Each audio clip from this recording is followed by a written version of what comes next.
गणेन्द्रं त्वदन्ध्रिं नमामि त्रिकालं मुनीन्द्रं त्वदन्ध्रिं नमामि त्रिकालं जिनेन्द्रं त्वदन्ध्रिं नमामि त्रिकालम् नमः श्रीवर्धमानाय निर्धूतकलिलात्मने सालोकानां त्रिलोकानां यद्विद्यादर्पणायते।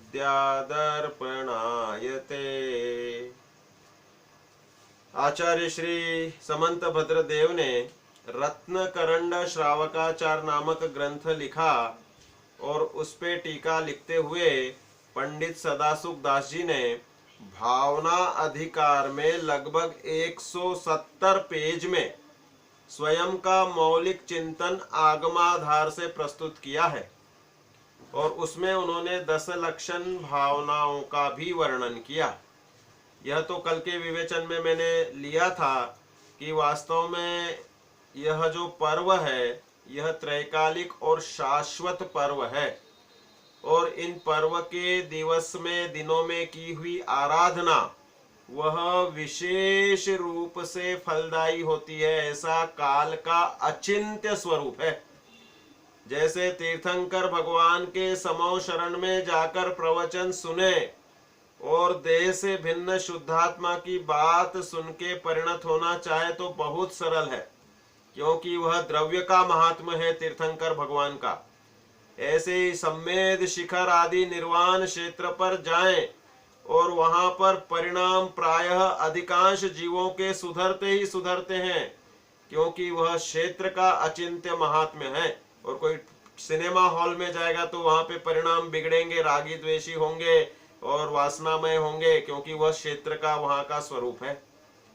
ऐसे ही काल के स्वरूप में यह जो शाश्वत पर्व है 10 लक्षण और अष्टानिका, ये सार्वभौमिक विदेश क्षेत्र में भी वर्तमान में 160 की 160 भूमियों पर 10 लक्षण पर्व के बहुत सुंदर आयोजन किए जाते हैं और लोग अपने भेद विज्ञान की प्राप्ति से सुखी होते हैं। बहुत से व्रत पालन करते हैं, बहुत से अधिक संयम अंगीकार कर लेते हैं। महाव्रतों का पालन करके जो 10 लक्षण पर्व साक्षात 10 लक्षण धर्म इनकी जिनमें अभिव्यक्ति देखी जाती है, ऐसे महामुनिराज की दीक्षा को भी हजारों लोग विदेश क्षेत्र में ग्रहण कर लेते हैं। तो मित्रों देखो, यह उत्तम क्षमा धर्म का आज अपना विवेचन का क्रम है। ऐसी उसमें द्रव्य, क्षेत्र, काल और भाव का भी बता देता हूं कि वह भाव जो शुद्धात्मा के सन्मुख ले जाए, ऐसा भेद विज्ञान वाला भाव वह साक्षात सुख का कारण है। और इसके सिवाय जितने भी हमारे उपचार से शुभ भाव हैं वह मंद आकुलता या मंद कषाय के निमित्त होते हैं। इस प्रकार द्रव्य, क्षेत्र, काल, भाव इन सब का हमारे ऊपर असर देखा जाता है। इसलिए यह पर्व का आयोजन वास्तव में हमारे लिए वह बहुत बड़े रूप से एक उपलब्धि होती है और इस काल में विशेष धर्माराधना करनी चाहिए।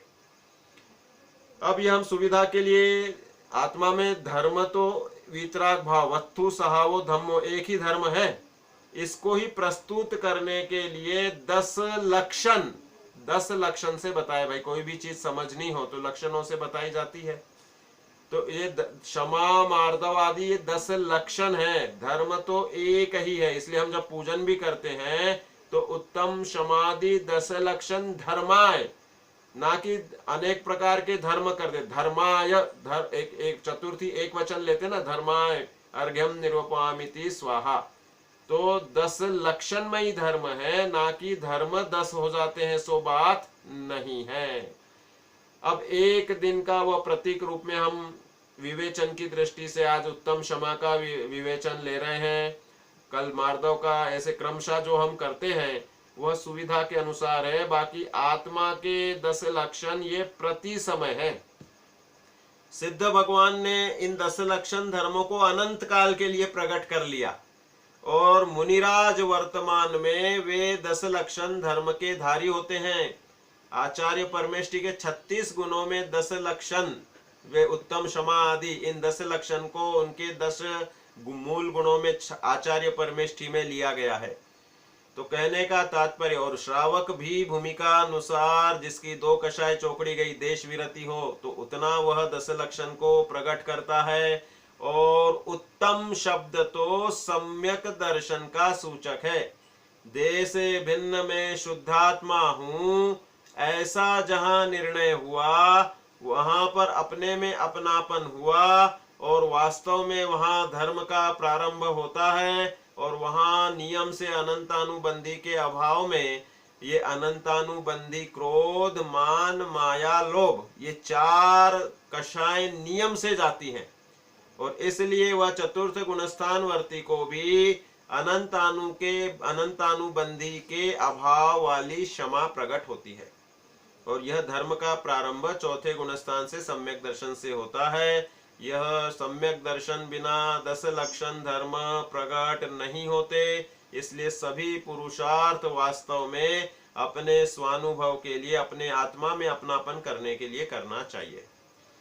तो देखो, इसमें क्षमा स्वभावी आत्मा के आश्रय से अपने में अपनापन करना, उसमें रमना जमना, इसे निश्चय से उत्तम क्षमा धर्म कहते हैं। क्योंकि वास्तव में वह आत्मा का स्वभाव है। क्षमा स्वभावी आत्मा है, मार्दव स्वभावी आत्मा है, क्रोध विभाव है, मान विभाव है। विभाव का अभाव करके अपने स्वभाव में जमना, इसका नाम है धर्म। और सबकी परिभाषा यही दी जाएगी, क्षमा स्वभावी आत्मा, मार्दव स्वभावी आत्मा का आश्रय करना, आर्जव स्वभावी आत्मा का आश्रय करना, तो वह वास्तव में निश्चय से वह क्षमा आदि नाम धर्म का पाता है। अब इसमें व्यवहार से भाई देखो क्या है कि हमने अनादि से क्रोध को अपना स्वरूप मान रखा है। भाई हमें तो परिचय में श्रुत, परिचित और अनुभूत एकमात्र क्रोध ही है। क्रोध से भिन्न हम अपने ज्ञान, दर्शन, सुख को जानते ही नहीं आए अनादि से। क्योंकि विभाव का अभ्यास तो हमें श्रुत है, परिचित है और अनुभूत है। तो अब उस क्रोध से भिन्न में शुद्धात्मा हूं ऐसा भेद विज्ञान करना जरूरी है। अनंतानुबंधी क्रोध हम किस पे कर रहे हैं? दूसरे व्यक्ति के साथ करें तो वह तो उसका हमें समझ में आ जाता है। जैसे पार्श्वनाथ भगवान और कमठ, 10 भाव तक कमठ ने रेगुलर पार्श्वनाथ के जीव के ऊपर उपसर्ग किए, उन्हें तकलीफ दी। और पार्श्वनाथ भगवान ने हर भाव में क्षमा धारण की। अब उसमें 10 भाव में भी 5 भाव तो उनके स्वर्ग के थे और 5 भाव मनुष्य गति के थे। जहां वे स्वर्ग जाते थे जितनी आयु के लिए, उतनी ही आयु के लिए कमठ नरक जाता था। तो दोनों फिर मनुष्य गति में साथ में मिलते थे। कमठ कभी अजगर बन के उनको निगल ले, कभी शेर बन के उनको खा ले, कभी भील बन के धनुष्य बाण मार के उनको वेध दे। ऐसे हर भाव में कहीं ना कहीं किसी न किसी रूप में वह वैर उसने प्रकट किया। क्यों किया भाई? वास्तव में जब तक यह अपने आत्मा को नहीं जानता तब तक पर पदार्थ में अच्छा बुरा मानने की बुद्धि आती ही आती है बिना सिखाए। अनादि से हमने यही माना है ना, शरीर अच्छा तो मैं सुखी, घर वाले अच्छे तो सुखी, नोट आए तो सुखी। और किसने मेरे को तकलीफ दी नोट लेने में तो मैं उसके ऊपर क्रोध करता था। घर वालों ने मेरी बात नहीं मानी तो मैं क्रोध करता था। और क्रोध से उसका जैसा प्रतिकार होगा उसके अनुसार मैं आकुल व्याकुल होता था। और बात मान ली तो मैं मानता था कि मैं सुखी हो गया। परंतु क्रोध से सुख किंचित भी किसी भी रूप में नहीं हो सकता। जो भी कषाय की पूर्ति है वो कर्माधीन है। पार्श्वनाथ भगवान के जीव ने ऐसा कौन सा कर्म बांधा था कि 10 भाव तक एकांत उन्हें उपसर्ग या तकलीफ सहन करनी पड़ी? 10 भाव में 5 मनुष्यों के भाव में कुछ न कुछ ऐसा कर्म बंध हुआ था। क्योंकि अब इसके पीछे हम कर्म सिद्धांत समझें कि अनंतानुबंधी कषाय का वासना काल, अर्थात उस कषाय की परिणति उत्पन्न होकर उदय में आ सके, वह संख्यात भाव, असंख्यात भाव, अनंत भाव तक भी वह अनंतानुबंधी की वासना काल है। वासना काल किसे कहते हैं? उदया भावेपि संस्कार इति वासना काल। उदय का अभाव होने पर भी वो संस्कार बना रहता है और उसके कारण वह वैसी परिणति बन जाती है। हम कहते भाई देखो, हमने कितने दिनों से मिले ही नहीं हम अनिल जी से, तो हमारा तो कभी कोई झगड़ा हुआ ही नहीं, कभी कोई बात ही नहीं हुई, लेकिन फिर भी अगर 10 साल पहले की कोई घटना की मेरे मन में टीस है और वह प्रसंग पे मैंने उनसे क्षमा नहीं की और उन्होंने मुझसे भी क्षमा नहीं की, अपन इसलिए क्षमावाणी क्यों मनाते हैं? सबको क्षमा और सबसे क्षमा, यह वास्तव में है कि हम भी मांग रहे हैं और हम भी सबको क्षमा कर रहे हैं। मतलब हमारा कषाय भाव, मनोमालिन्य हमने छोड़ दिया। अगर ऐसा नहीं किया है तो वह कहीं ना कहीं संस्कार बढ़ा रहता है कि अरे 10 साल पहले अनिल जी ने हमें तकलीफ दी थी, मेरी बात नहीं मानी थी, और वह उसके अनुसार उनसे व्यवहार में कहीं ना कहीं से बात, भले हम उस समय वह घटना भी भूल चुके और वो भी भूल गए, लेकिन अंदर ही अंदर कहीं ना कहीं संस्कार रहता। देखो आपको उदाहरण देता हूं, कुलभूषण देशभूषण स्वामी का नाम सुना होगा आपने। मोक्ष गए, कहां से मोक्ष गए कुलभूषण देशभूषण? कुंथलगिरी से मोक्ष गए। इनके पूर्व भाव के इसमें कहानी आती है। हाँ बिल्कुल सही है। तो इनके पूर्व भाव की घटना में आता है कि जब ये सूर्य और कर्षक नाम के व्यक्ति थे और एक बार बाजार से निकल रहे थे, तो इनने देखा कि एक शिकारी एक पक्षी को पकड़ के पिंजड़े में और बेचने के लिए खड़ा है। तो इनने पूछा कि भैया क्या कर रहे हो? बोले कि देखो मेरे को तो चाहिए भोजन, तो इस पक्षी को या तो कोई खरीद ले तो जो नोट आएंगे उससे मैं भोजन खा लूंगा, और नहीं तो मैं इसी पक्षी को मार करके और इसको खा जाऊंगा।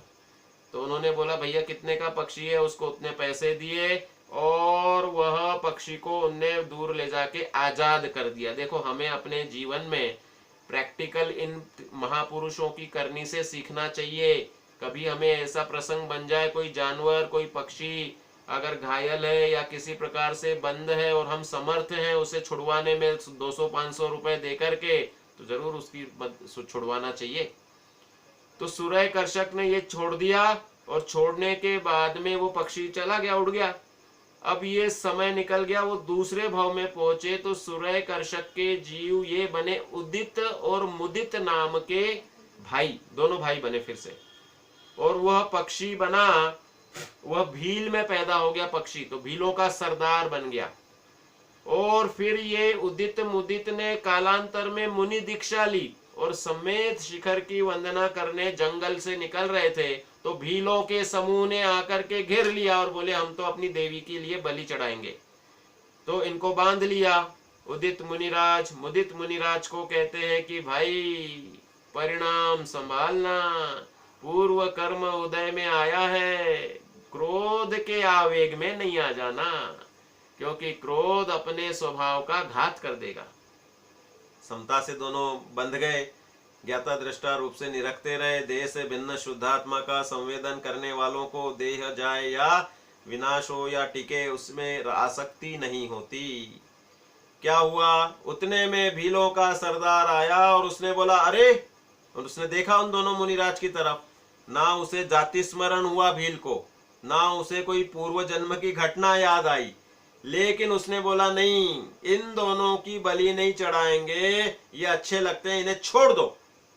तो तुरंत कुलभूषण देशभूषण स्वामी से वे बता रहे थे गंधकुटी में, रामचंद्र जी ने पूछा कि भाई वह भील के सरदार ने उन्हें क्यों छोड़ दिया? तो फिर उन्होंने वो घटना बताई थी कि पिछले भाव में वो भील का सरदार पक्षी था और ये दोनों बाजार से निकले थे, तुम दोनों के जीव मतलब, तो वह इस तरह से उनको आजाद किया था। उसका संस्कार, पक्षी भी संगी पंचेंद्रिय है, उस समय जो भी उसके दिमाग में जितना समझा होगा नहीं समझा होगा उसे याददाश्त में नहीं आया, जाति स्मरण में नहीं आया, लेकिन जो उस समय का एक एक सेकंड का संस्कार, एक एक समय का हमारे आत्मा के ऊपर आता है, चाहे वे क्रोध के हो, चाहे मान के हो, चाहे मायाचारी के हो, चाहे मैं देह से भिन्न शुद्धात्मा हूं, ऐसे आत्म सन्मुखता के क्यों ना हो।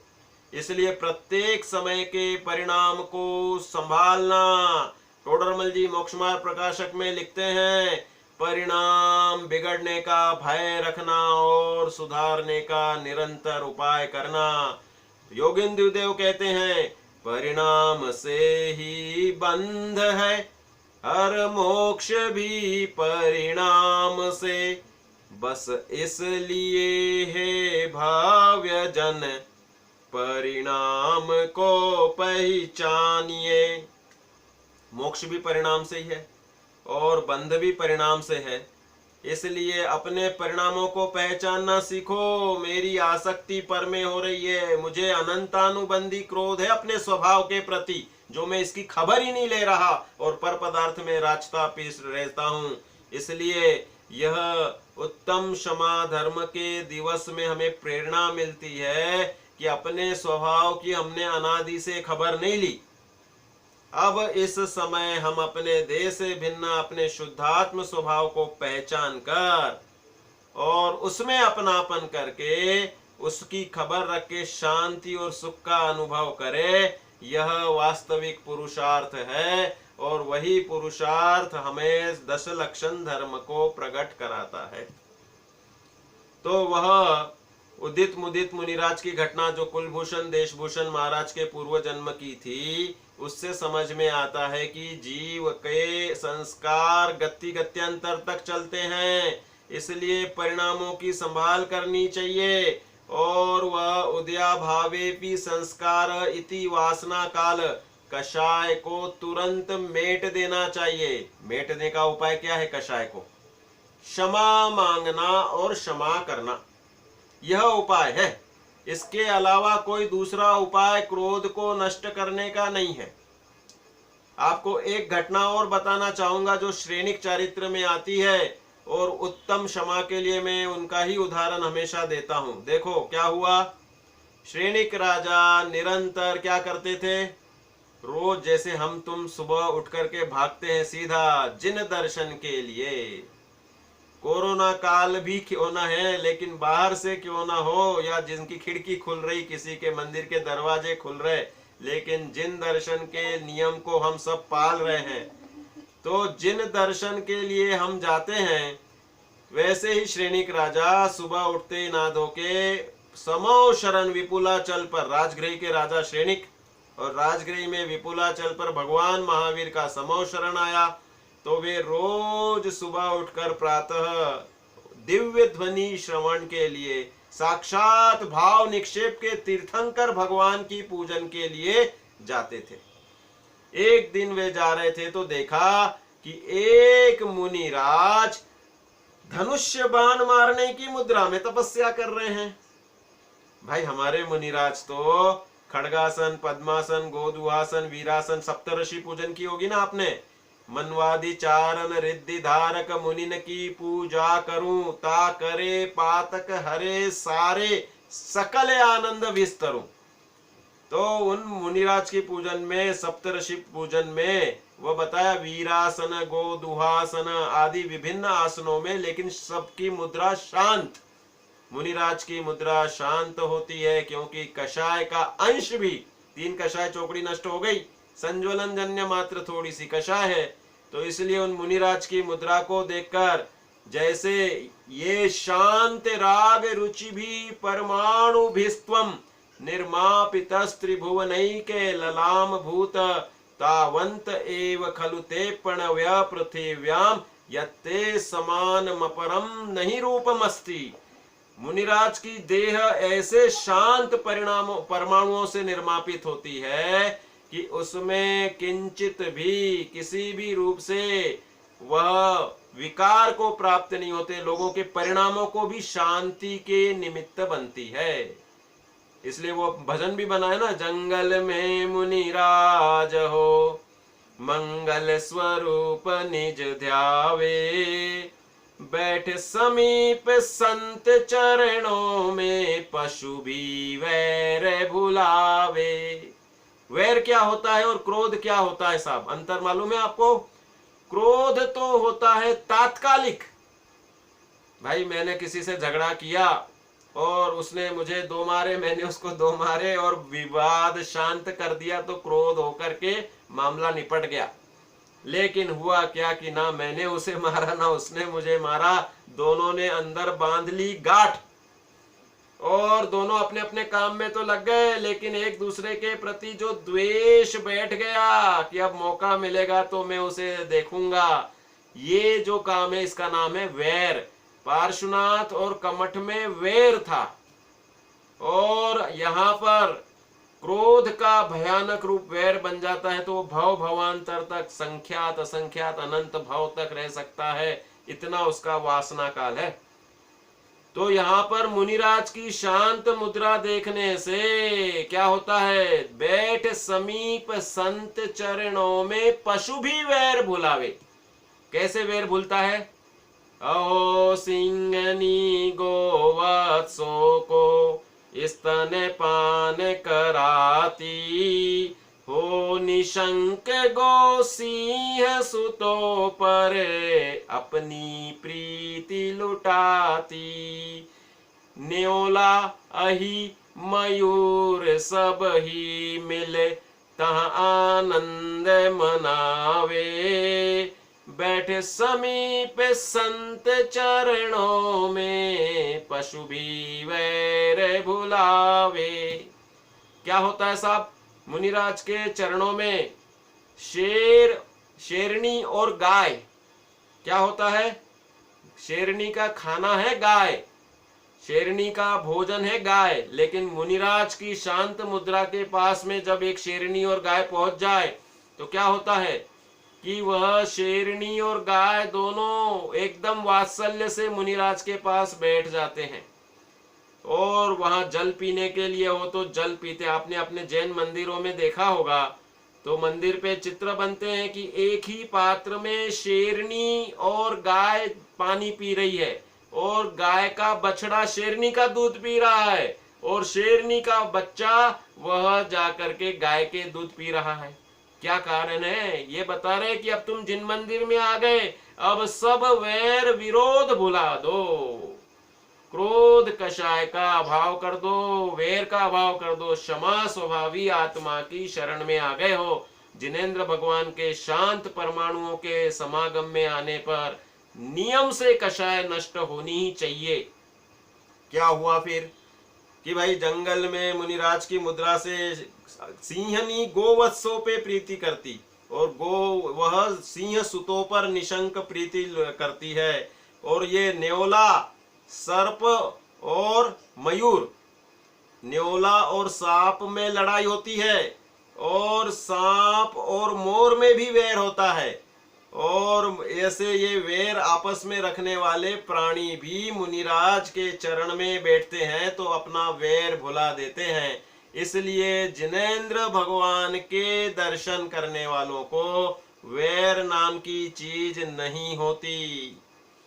तो अपने श्रेणिक राजा जा रहे थे भगवान महावीर के दर्शन करने, तो देखा मुनिराज तो गुस्से से लाल हो रहे हैं, धनुष चलाने की मुद्रा में बैठे हैं, आंखें बड़ी बड़ी, और क्रोध का जो वर्णन करना चाहो सो आप समझ लो। तो अब उनने सोचा क्या है भाई, अपने मुनिराज तो ऐसे रहते नहीं है, बगल हाथ में कमंडल, बगल में पीछी, ये दोनों चीजें दिख रही, तो ये जैन मुनि ही है। तो उन्हें सोचा इनसे क्या बात करो, सीधे हम समूह शरण में, भगवान महावीर के समूह शरण में जा रहे हैं, दिव्य ध्वनि में ही समाधान आ जाता है। तो वे श्रेणिक समूह शरण में गए, और क्या हुआ, वहां पर जाते ही समाधान आता है जो आपके मन में विकल्प हो। कोई वहां ऐसा नहीं कि पहले गौतम गणधर स्वामी को क्वेश्चन पुटअप करो फिर गौतम गणधर स्वामी भगवान महावीर, वो तो माहौल ऐसी दिव्य ध्वनि की व्यवस्था होती कि ओंकार में ही दिव्य ध्वनि, हम जिस शंका के लिए विचार करते हैं वह उस रूप परिणत होकर हमें शंका समाधान हो जाता है। तो श्रेणिक राजा के मन में था प्रश्न कि मुनिराज की मुद्रा ऐसी क्यों थी, तो सहज ही समाधान आ गया कि आज ये आहार चर्या के लिए निकले थे, तो उस समय इन्हें 3 व्यक्ति मिले। ये श्रेणिक चरित्र में घटना है। उसमें एक व्यक्ति ज्योतिष शास्त्र का ज्ञाता था, ज्योतिष शास्त्र का ज्ञाता था, तो उसने नग्न दिगंबर शरीर देख के उसमें तिल कहाँ कहाँ है, वांग कहाँ कहाँ है, उस लक्षणों से शंख कितने हैं, इससे पहचान गया कि अरे ज्योतिष शास्त्रों के अनुसार ये सामने वाला व्यक्ति वास्तव में महाराज या चक्र बहुत बड़ा राजा होना चाहिए, लेकिन ये तो नग्न दिगंबर दिख रहा है। अजैन लोग हमारे मुनिराज के स्वरूप को नहीं समझते, तो वो बोला कि ये तो दरिद्री है, इनके पास तो कपड़े भी नहीं है। तो दूसरे बोले कि अरे तुम ज्योतिष शास्त्र की बात कर रहे हो, सुनो। हाँ, किसी का स्पीकर ऑन है, वो बंद कर दो। तो क्या हुआ कि वह उस व्यक्ति ने बोला, तो दूसरे ने बोला भैया ये पहले राजा थे और इन्होंने अब ये महाराज बन गए, मुनि दीक्षा ग्रहण कर ली। अब इनके चरणों में बड़े बड़े राजा चक्रवर्ती भी सिर झुका करके इनके आशीर्वाद से आनंदित महसूस करते हैं, क्योंकि ये जैन धर्म के प्रतीक हैं। जैन धर्म के प्रतीक ऐसे मुनिराज सबसे सुखी जीवों में होते हैं, ये दरिद्र नहीं है। ये अपने आत्माश्रय से महान सुख का अनुभव करते, जो चक्रवर्ती को भी नहीं मिलता, जो किसी प्रकार से बड़े देव को भी नहीं मिलता। सम्यक दर्शन वह आत्म स्वभाव के आश्रय से प्रकट होने वाली चीज है। उसमें अपनापन होने से इस देह का, चमड़ी का राग निकल जाता है और उसे किसी भी विधि से दुखी करने का प्रसंग हो तो भी वो मान्यता के स्तर पर, श्रद्धा के स्तर पर दुखी नहीं होता। चारित्र में जितनी क्षीणता है उतना दुख उसको भी होता है, क्योंकि चारित्रम खलु धम्मो। तो मुनिराज को ऐसा बताया कि भाई ये तो उस व्यक्ति ने, दूसरे व्यक्ति को बताया मुनिराज को देखकर कि ये जैन मुनि है और ये महान सुखी होते हैं, और ये राजा थे, इन्होंने दीक्षा ले ली और अब ये महाराज हैं, राजाओं के भी राज, मतलब महाराज कि जिनके चरणों में सब झुकते हैं। तीसरे व्यक्ति ने बोला अरे एक बात और मालूम है क्या? बोले क्या? बोले इन्होंने दीक्षा ली और इनके पुत्र को मंत्री ने बांध करके साकलों से जेल में डाल दिया है और प्रजा पर अनेक प्रकार का अत्याचार कर रहा है। इन्होंने उस मंत्री के भरोसे उस छोटे से बालक का राज तिलक किया था, लेकिन मंत्री इनका विश्वासघाती निकला। बस मुनिराज के कान में ये शब्द पड़े तो आहारचर्या के लिए ऐसी आखड़ी लेकर जाते ना, वृत्ति परिसंख्यान तप, तो ये ऐसी आखड़ी लेके जाते हैं। तो वह परिणामों में जैसे ही चंचलता हुई, उन्होंने तुरंत आखड़ी छोड़ी और कषाय के आवेग में आ गए। भाई बात सुनी क्या? रे मैंने बड़े विश्वास से मंत्री को राज्य दिया था, दीक्षा ली थी और वह ऐसा कर रहा है। तो इसलिए वह बिल्कुल उस रूप से एकदम से आकुल व्याकुल हुए और उसके बाद में उन्हें वह परिणाम आया तो वह जाकर के उसी परिणामों में उलझ गए। कैसे उलझ गए कि अरे संरक्षानंदी रौद्र ध्यान, परिग्रहानंदी रौद्र ध्यान के अंतर्गत आता है कि मैंने राज्य दिया था, अभी भी मेरे सामने पूरी सेना आ जाए और मंत्री भी आ जाए तो भी मेरे हाथों में इतनी ताकत है कि मैं एक बाण चलाऊंगा और पूरी सेना को हरा दूंगा। ऐसे अनेक संकल्प विकल्प में उलझ गए और रौद्र ध्यान के इसमें वे प्रविष्ट हो गए। तो श्रेणिक ने पूछा महाराज इतने क्रोध में आ गए वे मुनिराज की भूमिका में, तो इनका अगर आयु बंधता है तो ये कौन सी आयु बांधेंगे? तो दिव्य ध्वनि में समाधान आया कि इस समय इन्हें आयु बंधती है तो ये 7वें नरक में जाकर के उत्पन्न होंगे। इतना क्रोध इनके इसमें चल रहा है। मुनि अवस्था में किया हुआ अल्प पाप भी महापाप होता है, क्योंकि वह 3 कषाय चौकड़ी के अभाव वाली भूमिका होती है। तो फिर ऐसा सोच रहे थे, उतने में क्या हुआ, श्रेणिक राजा को बताया, दिव्य ध्वनि में ही आया श्रेणिक राजा को कि भाई तुम्हारे निमित्त से स्थिरता को प्राप्त हो जाएंगे। तो फटाफट श्रेणिक राजा वहां से दिव्य ध्वनि के बाद निकले और फिर बाद में मुनिराज के पास आकर उन्हें संबोधन देने लगे कि महाराज उत्तम क्षमा धर्म के आप धारी हैं, कर्म सिद्धांत के ज्ञाता हैं कि संसार में जिसने जो कर्म किया है उसके अनुसार उसकी अवस्था बनती है। सुंदर सुंदर बनारसीदास जी ने तो छंद लिख दिए बंद अधिकार में, 3 लोक माही तीहू काल सब जीवन को, पूरब कर्म उदय आई रस दे तुहे, को दीर्घायु धरे को अल्पायु मरे, को दुखी को सुखी को समचेतु है, याही में जीवायो याही मारो याही सुखी करो, याही दुखी करो ऐसो मूढ़ मान ले तू है। ऐसी मिथ्या बुद्धि सो न विन से भरम भूल, यह मिथ्या भरम कर्म बंध हेतु है। भाई तीन लोग तीन काल में सब अपने अपने कर्मों के अनुसार संयोग वियोग मिलते हैं और उसके अनुसार वे सुखी दुखी होते रहते हैं। मेरे निमित्त से कोई सुखी नहीं होता, ना मैं किसी को दुखी कर सकता हूँ, ना कोई मुझे सुखी दुखी कर सकता है। अपने आत्मा के स्वभाव से मैं सुखी दुखी होता हूँ। यह बात समझ में आने पर का रस छूट जाता है। मुनिराज को बताया। मुनिराज तो समझदार को इशारा काफी। वो सैनिक ने बोला कि पुत्र का भाग्य होगा तो उसे सहायता करने वाले हजारों मिल जाएंगे, और पुत्र का खोटा उदय होगा तो आप क्या इंद्र धरेंद्र या जिनेंद्र भी आकर के उनके उस पुत्र को रक्षा नहीं कर पाएंगे। इसलिए आप जब कर्म सिद्धांत के ज्ञाता हो, यह वैर क्रोध आप उस मंत्री के प्रति क्रोध कर रहे हो, वह तो निमित्त मात्र है। ते कर्म पूरब किए खोटे सहे क्यों नहीं जीरा। जिसने जैसे कर्म बांधे उसके अनुसार संयोग बन रहे हैं तो उसमें उसका दोष है। रामचंद्र जी ने सीता को जंगल में छुड़वाया। क्यों छुड़वाया? कि रावण के घर 6 मास रही, तो फिर कहे कि क्या करें। तो सीता ने रामचंद्र जी निमित्त के ऊपर आरोप नहीं किया। बोले कि मैंने पूर्व जन्मों में कोई ऐसा कर्म बांधा होगा, किसी मुनिराज की निंदा या लोकापवाद किया था, जिसके कारण मेरे ऊपर लोकापवाद हुआ झूठा, और मुझे यह वन में छुड़वाया गया। ज्ञानी जीव निमित्तों के आश्रय से उस पे गलती या दोषारोपण नहीं करता। वो जानता है कि अंतरंग निमित्त तो मेरा पूर्वबद्ध कर्म है, उस कर्म के उदय से संयोग बना है, इसलिए वह समता रखता है, क्रोध नहीं करता।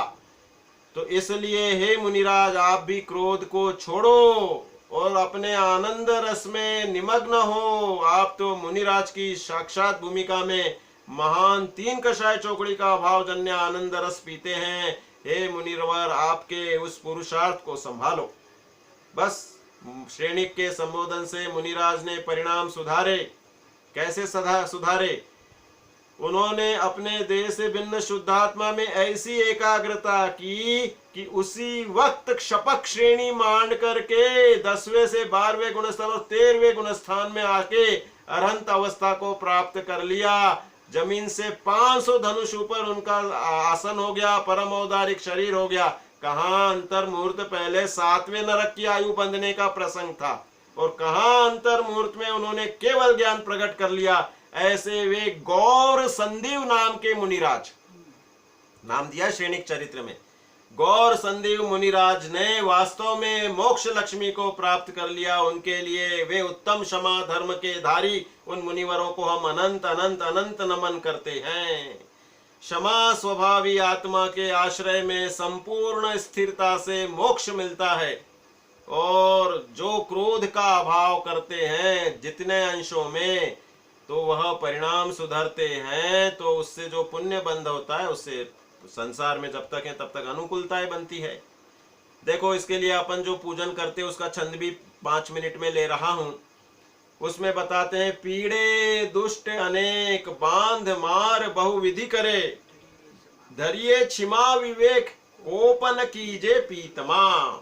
किसने लिखी ये पूजन मालूम है? ये दयानंद राय जी ने लिखी पूजन। और दयानंद राय जी ने सुंदर सुंदर कर्णान योग के छंद का चर्चा शतक नाम से ग्रंथ लिखा, और उसमें उन्होंने कर्णान योग के बहुत सारे गोमटसार आदि के सिद्धांतों को पद्य में प्रस्तुत किया। दयानंद राय जी आगरा के निवासी थे, और बिहारी दास उनका पहला नाम था, और उन्होंने 6 डाला भी लिखी, बहुत सारी पूजने लिखी, और पूजनों में भी अध्यात्म और साथ में वैराग्य के भी पुट दिए हैं।